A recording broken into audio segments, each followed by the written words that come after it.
terima kasih atas waktu yang telah diberikan.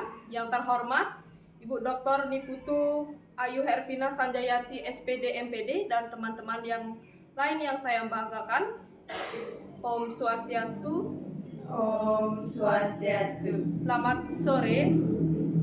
Baik, kami dari kelompok 3 Pendidikan Kewarganegaraan yang beranggotakan 6 orang. Baik, izinkan kami memperkenalkan kelompok kami, yaitu saya sendiri, Putu Febri Indirayani sebagai moderator, dan di belakang saya ada teman-teman saya. Silakan perkenalkan, waktu dan tempat saya persilakan. Baik, perkenalkan nama saya Koman Krishna Ramita Dewi. Perkenalkan, nama saya Komuda Priska Damayanti. Perkenalkan, nama saya Desa Kadek Desi Rosyana Dewi. Perkenalkan, nama saya Lustri Lestari. Perkenalkan, nama saya Putu Gaby Melani. Adapun materi yang akan kami bahas, yang pertama yaitu menelusuri konsep dan urgensi wawasan Nusantara. Yang kedua, menanya alasan mengapa diperlukannya wawasan Nusantara. Yang ketiga, menggali sumber historis, sosiologis, politik tentang wawasan Nusantara. Yang keempat, membangun argumen tentang dinamika dan tantangan wawasan Nusantara. Dan yang terakhir yaitu mendeskripsikan esensi dan urgensi wawasan Nusantara. Baik, langsung saja ke pembahasan materi yang pertama. Baik, di sini saya akan membahas yang pertama yaitu menelusuri konsep dan urgensi wawasan Nusantara. Baik, jadi wawasan Nusantara adalah konsep yang menekankan pada pentingnya wilayah sebagai ruang hidup dan menggambarkan kesatuan nasional, yaitu yang mencakup politik, ekonomi, sosial budaya, pelestarian, dan keamanan. Konsep ini dan didasarkan pada Pancasila dan Undang-Undang Dasar 1945, serta sesuai dengan geografi wilayah Nusantara yang menjiwai kehidupan bangsa dalam mencapai tujuan dan cita-cita nasionalnya.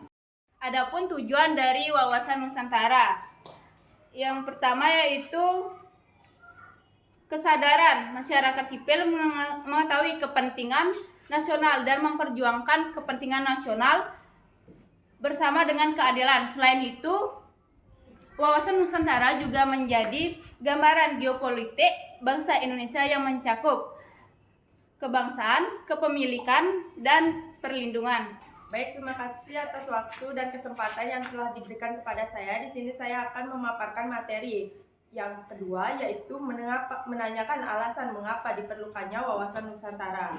Nah, jadi di mana alasan mengapa wawasan Nusantara sangat diperlukan? Karena wawasan Nusantara merupakan sebuah konsep penting bagi bangsa Indonesia karena memiliki fungsi sebagai pedoman dan menata kehidupannya dan sebagai kompas dalam perjuangan mengisi kemerdekaannya.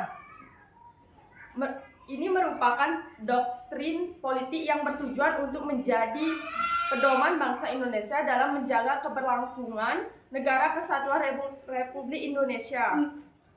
Nah, adapun Indonesia sesuai dengan Pancasila dan Undang-Undang Dasar, di mana wawasan Nusantara merupakan cara memandang diri sendiri dan lingkungan kehidupan berdasarkan Pancasila dan Undang-Undang Dasar 1945, serta berperan dalam membimbing bangsa Indonesia dalam menata kehidupannya dan sebagai pedoman dalam perjuangan mengisi kemerdekaannya.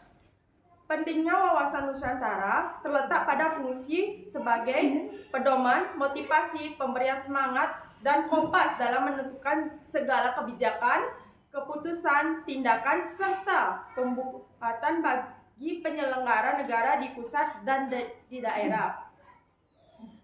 Nah, serta bagi seluruh masyarakat Indonesia dalam bidang sosial, kehidupan berbangsa dan bernegara, wawasan Nusantara memiliki 6 dimensi, yang dimana fundamental keberagaman umat manusia yang penting bagi persatuan dan kesatuan bangsa, di mana persatuan dan kesatuan bangsa Indonesia itu melindungi kepentingan nasional dan mencapai tujuan nasional. Sekian pemaparan materi dari saya. Saya ucapkan terima kasih. Saya lanjutkan ke pemateri berikutnya. Baik, di sini saya akan menjelaskan materi tentang Sumber historis, sosiologis, politik tentang wawasan Nusantara. Yang pertama, latar belakang historis wawasan Nusantara. Konsepsi wawasan Nusantara bermula dari segara perairan di sekitar, di antara yang menghubungkan pulau-pulau termasuk negara Indonesia dengan tidak memandang luas atau lebarnya. Bagian-bagian yang wajar, wilayah daratan negara Indonesia, dan dengan demikian bagian daripada perairan pedalaman atau nasional yang berada di bawah kedaulatan mutlak negara Indonesia. Penentuan batas landas lautan teritorial yang lebarnya 12 mili diukur dari garis yang menghubungkan titik-titik ujung yang terluar pada pulau-pulau negara Indonesia. Dengan garis teritorial yang baru ini, wilayah Indonesia menjadi satu kesatuan wilayah. Laut di antara pulau bukan lagi sebagai pemisah, karena tidak lagi laut bebas, tetapi sebagai penghubung pulau. Bahkan semangat kebangsaan inilah yang berhasil membentuk suatu bangsa merdeka. Yang kedua, latar belakang sosiologi wawasan Nusantara. Latar belakang ini adalah konsep yang menekankan pada pentingnya wilayah sebagai ruang hidup dan menggambarkan kesatuan nasional yang mencakup politik, ekonomi, sosial, budaya, pelestarian, dan keamanan. Konsep ini didasarkan pada Pancasila dan Undang-Undang Dasar 1945 serta sesuai dengan geografi wilayah Nusantara yang menjiwai kehidupan bangsa dalam mencapai tujuan dan cita-cita nasionalnya. Tujuan dari wawasan Nusantara adalah untuk mengembangkan kesadaran masyarakat sipil, mengetahui kepentingan nasional, dan memperjuangkan kepentingan nasional bersama keadilan. Selain itu, wawasan Nusantara juga menjadi gambaran geopolitik bangsa Indonesia yang mencakup kebangsaan, kepemilikan, dan perlindungan. Yang ketiga, latar belakang politis wawasan Nusantara. Semangat bersatu itu pada awalnya adalah bersatu dalam berjuang membebaskan diri dari penjajahan, dan selanjutnya bersatu dalam wadah kebangsaan Indonesia. Wilayah negara Indonesia merdeka di tahun 1945 masih menggunakan peraturan lama, yakni Ordonansi 1939, di mana lebar laut teritorial Indonesia adalah 3 mil tiap pulau. Dengan demikian, wawasan Nusantara tidak hanya wawasan kewilayahan, tetapi juga berkembang sebagai wawasan kebangsaan. Setelah GBHN tidak berlaku disebabkan MPR tidak lagi diberikan kewenangan menetapkan GBHN. Konsepsi wawasan Nusantara dimasukkan pada rumusan pasal 25 A UUD NRI 1945 hasil perubahan keempat tahun 2002. Geopolitik dimaknai sebagai ilmu penyelenggaraan negara yang setiap kebijakannya dikaitkan dengan masalah-masalah geografi wilayah atau tempat tinggal suatu bangsa. Sekian dari penjelasan materi saya, selanjutnya akan dijelaskan oleh teman-teman saya. Baik, terima kasih atas waktu yang telah diberikan. Saya akan melanjutkan memaparkan materi mengenai membangun argumen tentang dinamika dan tantangan wawasan Nusantara. Dengan adanya konsepsi wawasan Nusantara, wilayah Indonesia menjadi sangat luas dengan beragam isi flora, fauna, serta penduduk yang mendiami wilayah itu. Namun demikian, konsepsi wawasan Nusantara juga mengajak seluruh warga negara untuk memandang keluasan wilayah, keragaman yang ada di dalamnya sebagai satu kesatuan. Nah, kehidupan politik, ekonomi, sosial budaya, pertahanan, dan keamanan dalam kehidupan bernegara merupakan satu kesatuan. Luas wilayah Indonesia tentu memberikan tantangan bagi bangsa Indonesia untuk mengelolanya. Nah, hal ini dikarenakan luas wilayah memunculkan potensi ancaman dan sebaliknya memiliki potensi keunggulan dan kemanfaatan. Wawasan Nusantara telah menjadi landasan visional bagi bangsa Indonesia guna memperkokoh kesatuan wilayah dan persatuan bangsa.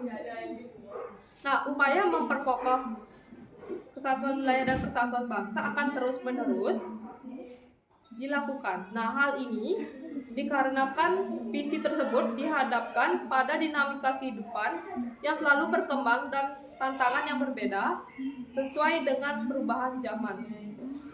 Dinamika yang berkembang itu misalnya jika ada masa lalu penguasaan wilayah dilakukan dengan pendudukan militer.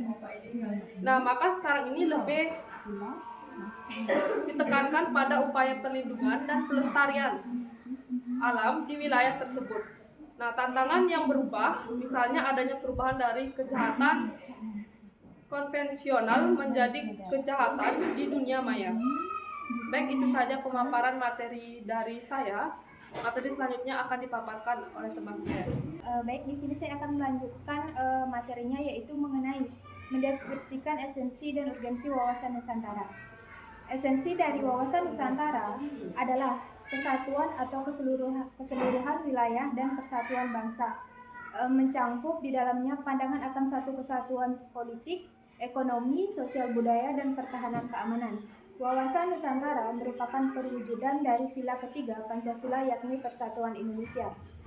Rumusan wawasan Tara termuat pada naskah GBHN 1973 sampai 1998 dan dalam pasal 25A Undang-Undang Dasar NRI 1945.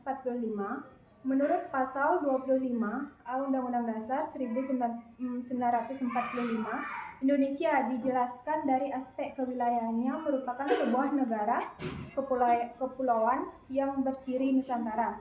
Berdasarkan pasal 25A Undang-Undang Dasar NRI 1945, ini pula bangsa Indonesia menunjukkan komitmennya untuk mengakui pentingnya wilayah sebagai salah satu unsur negara sekaligus ruang hidup bagi bangsa Indonesia yang telah menegara. Ketentuan ini juga mengukuhkan kedaulatan wilayah NKRI di tengah potensi perubahan batas geografis sebuah negara akibat gerakan separatisme, sengketa perbatasan antar negara dan penduduk oleh negara asing, kedudukan oleh negara asing. Baik, di sini juga ada bagian yaitu mengenai perwujudan Kepulauan Nusantara sebagai satu kesatuan politik. Kebulatan wilayah merupakan satu kesatuan wilayah, wadah, ruang hidup, dan kesatuan matra seluruh bangsa serta menjadi modal dan milik bersama bangsa. Terdiri dari berbagai suku dan bahasa, daerah, serta berbagai agama dan kepercayaan, merupakan satu kesatuan bangsa yang bulat. Merasa satu, senasib, sepenanggung jawab, sebangsa dan setanah air, serta mempunyai tekad dalam mencapai cita-cita bangsa. Pancasila adalah satu kesatuan filsafat serta ideologi bangsa dan negara yang melandasi, membimbing, dan mengarahkan bangsa menuju tujuan. Kehidupan politik di seluruh wilayah Nusantara merupakan satu kesatuan yang diselenggarakan berdasarkan Pancasila dan Undang-Undang Dasar 1945. Kepulauan Nusantara merupakan satu kesatuan sistem hukum ikut menciptakan ketertiban dunia yang berdasarkan kemerdekaan, perdamaian abadi, dan keadilan sosial melalui politik luar negeri bebas aktif secara diabdikan pada kepentingan nasional. Baik, untuk pemateri selanjutnya akan dijelaskan oleh teman saya. Baik, di sini saya akan melanjutkan materi dari teman saya. Yang kedua ada perwujudan Kepulauan Nusantara sebagai satu kesatuan ekonomi. Yang pertama ada kekayaan wilayah Nusantara adalah modal dan milik bersama bangsa dan bahwa keperluan hidup sehari-hari harus tersedia merata di seluruh wilayah tanah air. Yang kedua ada tingkat perkembangan ekonomi harus serasi dan seimbang di seluruh daerah tanpa meninggalkan ciri khas yang dimiliki oleh daerah dalam pengembangan kehidupan ekonominya. Yang ketiga, kehidupan perekonomian di seluruh wilayah merupakan satu kesatuan ekonomi yang diselenggarakan sebagai usaha bersama atas kekeluargaan dan ditunjukkan bagi sebesar-besar kemakmuran rakyat. Implementasi menciptakan tantangan ekonomi yang benar-benar menjamin pemenuhan dan peningkatan kesejahteraan dan kemakmuran rakyat secara adil dan merata dan mencerminkan tanggung jawab pengelolaan sumber daya alam yang memperhatikan keutuhan masyarakat. Yang ketiga ada perwujudan Kepulauan Nusantara sebagai satu kesatuan sosial budaya. Yang pertama, masyarakat Indonesia adalah satu. Perkehidupan bangsa harus merupakan kehidupan bangsa yang serasi dengan tingkat kemajuan yang sama, merata dan seimbang. Yang kedua, ada budaya Indonesia. Pada hakikatnya adalah satu, sedangkan corak ragam budaya yang ada menggambarkan kekayaan budaya bangsa yang menjadi modal dan landasan pengembangan budaya bangsa dengan tidak menolak nilai-nilai budaya lain yang bertentangan dengan nilai budaya bangsa. Implementasinya menciptakan sikap batinnya dan lahiriah yang mengakui segala bentuk perbedaan sebagai kenyataan hidup sekaligus karunia Tuhan dan menciptakan kehidupan masyarakat dan bangsa yang rukun dan bersatu tanpa membedakan suku, asal-usul daerah, agama atau kepercayaan, serta golongan berdasarkan status sosial. Dan yang terakhir, yang keempat, ada perwujudan Kepulauan Nusantara sebagai satu kesatuan pertahanan dan keamanan. Yang pertama, ada ancaman terhadap satu pulau atau satu daerah pada hakikatnya merupakan ancaman terhadap seluruh bangsa dan negara. Yang kedua, tiap-tiap warga negara mempunyai hak dan kewajiban yang sama dalam rangka pembelaan negara dan bangsa. Implementasinya menumbuhkan kesadaran cinta tanah air dan bangsa yang lebih lanjut akan membentuk sikap bela negara pada tiap warga negara Indonesia yang menjadi modal utama dalam menggerakkan partisipasi warga negara Indonesia dalam menghadapi ancaman. Baik, terima kasih teman-teman sudah menonton video dari kami. Semoga dengan pemaparan materi dari kami bisa bermanfaat untuk teman-teman. Dan untuk sebelumnya mohon maaf apabila kami ada salah kata dan hal yang kurang berkenan. Dan saya akhiri dengan mengaturkan para musanti. Om Santi Santi Santi Om.